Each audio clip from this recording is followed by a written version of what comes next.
પરિક્રમણ એ તો પાછલી વસ્તુ યાદ કરીને પ્રાયશ્ચિત તો કરવું જ ને, એટલે પાછલું યાદ તો કરવું જ ને. પ્રતિક્રમણ એટલે પાછલું યાદ કરીને પ્રાયશ્ચિત કરવું, એટલે પાછલું તો યાદ કરવું પડે ને પ્રતિક્રમણમાં. એ યાદ નથી કરવું પડતું. યાદ કરવું એ પૂતગલ થઈ ગયું કેવાય. શું કહ્યું? હા, તો દેખાય આપણને. જેને તમે યાદ કરવા માંગો છો એ પરિશ્રમ વાળો છૂટી ગયો અને તમને દેખાય એમ કે આ દોષ થયેલો તો આ દોષ થયેલો.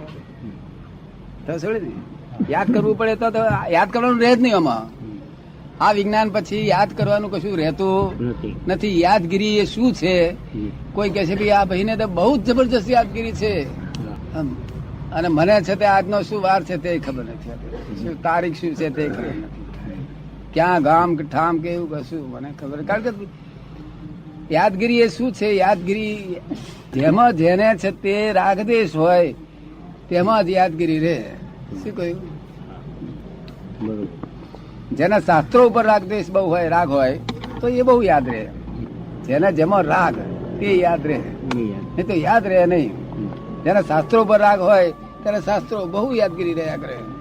એટલે જે અમને તો એવું રાગદેશ રહ્યા નથી એટલે અમને કશું યાદ જ ના હોય. તો અને મારી જોડે તમને બે હોય એટલે તમે તમારી યાદગીરી ભૂલી જાઓ. વાતાવરણની અસર.